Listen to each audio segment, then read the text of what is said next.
Ողջույն սիրելիներս, դուք կրկին Սահական Ուշե խոհանոցում եք և ես անչափ ուրախ եմ և շնորհակալ։ Ինչպես տեսնում եք, պատրաստել ենք ամառային շքեղ գույներով և շատ համեղ բաղադրիչներով մի գեղեցիկ աղցան։ Ինչ է պետք մեզ այս աղցանը պատրաստելու համար, դուք արդեն տեսնում եք իմ սեղանի վրա։ Սմբուկ, գազար, սխտոր, պղպեղներ, սոխ, լոլիկ, աղ, աղացած սև պղպեղ, խմելի սունելի և սոյայի սոուս։ Ահա այս համեղ բաղադրիչներով մենք պատրաստելու ենք մի շքեղ աղցան յուրահատուկ համով։ Եվ այսպես շատ հեշտ է պատրաստման եղանակը, կտրտում ենք սմբուկը օղակներով, որից հետո արդեն պիտի սկսենք կտրտել մնացած բանջարեղենները։ Տեսեք, մեկ մատ հաստությամբ եմ կտրտել, այժմ պիտի երկարավուն շերտերի բաժանեմ։ Ամբողջ սմբուկը բաժանում եմ նման գեղեցիկ շերտերի, տեղավորում եմ տարայի մեջ, որպեսզի աղաջուր սարքենք, շատ համեղ է լինում, երբ որ սմբուկը մի քիչ մնում է աղաջրի մեջ, և գույնն է գեղեցիկ լինում, և աղը ինչքան պետք է ինքը վերցնում է։ Ավելացնում եմ ջուր, որ ծածկի սմբուկը, և մի լիքը թեյ գդալ աղ եմ ավելացնում։ Մի փոքր խառնում եմ և թողնում եմ 15-20 րոպե, մինչև աղը կներծծվի և դառնաջուրը դուրս կգա։ Արդեն ժամանակն է տապակելու, մի փոքր բուծայողի մեջ ավելացնում եմ ամբողջ սմբուկը, միանգամից եմ լցնում, դրա համար մի քիչ ավելի մեծ թավա կվերցնենք։ Առաջին անգամվա համար 5 րոպե կափարիչով փակում եմ, որից հետո արդեն սկսում եմ տապակել, ինչպես որ պիտի տապակեմ։ Անընդհատ խառնում ենք, որպեսզի չայժվի, չէ շատ լավ ցիկեք սա,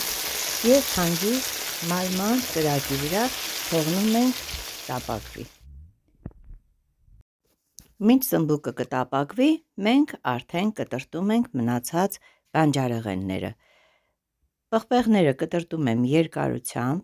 շատ բարակ ձողիկների ենք վերածում։ Գունավոր պղպեղները շատ յուրահատուկ համ են հաղորդում այս աղցաններին, բայց եթե ձեռքի տակ չունեք այս գունավոր պղպեղներից, կարող եք վերցնել սովորական կանաչ պղպեղ և սովորական կարմիր պղպեղ, սա արդեն ձեր նախասիրության հարցն է, բայց այս ձևով շատ ավելի համեղ ու գունեղ է ստացվում։ Այս ձևով կտրտում եմ բոլոր պղպեղները, արդեն կանաչ պղպեղն եմ կտրտում, տեսնում եք, և պղպեղների հետ մեր աշխատանքը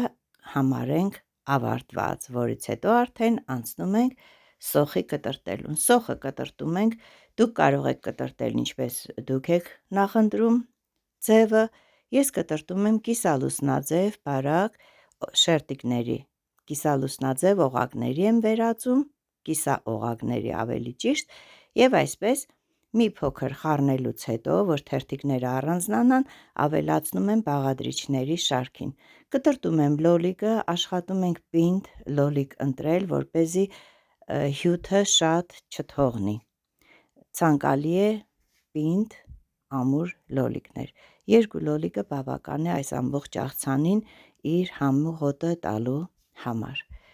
Եվ այսպես լոլիկն եմ ավելացնում ափսեի մեջ, միանգամից կարող եք այնպիսի ափսե վերցնել, որի մեջ պիտի աղցանը պատրաստեք, անմիջապես որից հետո մենք պիտի խառնենք։ Գազարը քերում ենք կորեական աղցանի համար նախատեսված այս քերիչով, շատ գեղեցիկ ձողիկներ ենք ստանում, սա նույնպես ավելացնում ենք բանջարեղենների շարքին, հում բանջարեղենների, ինչպես նկատեցիք, բոլոր բանջարեղենները հում վիճակում եմ ավելացնում և միայն սմբուկն է, որ տապակած վիճակում է։ Շատ հետաքրքիր համ ունի, անպայման փորձեք, ինքներդ կհամոզվեք և կարծում եմ գոհ կմնաք։ Սխտորն եմ ավելացնում, համեմունքները ևս ավելացնում եմ մի փոքր խառնելով և ավելացնում եմ սոյայի սոուսը։ Մեկ լիքը ճաշի գդալ եմ վերցրել, եթե քչություն կանի, կարող ենք հետո ավելացնել, բայց կարծում եմ այսքանը բավական է։ Բուսայուղ չեմ ավելացնում, որովհետև սմբուկի տապակած բուսայուղը ամբողջապես ես ավելացրեցի աղցանի վրա։ Ահա և մեր աղցանը, սիրելիներս, շատ համեղ է, շատ գունեղ և կարևորը վիտամիններով հարուստ։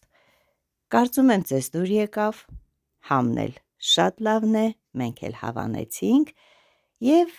ուզում եմ ձեզ նորից հայտնել իմ խորին շնորհակալությունը իմ ալիքին հետևելու համար,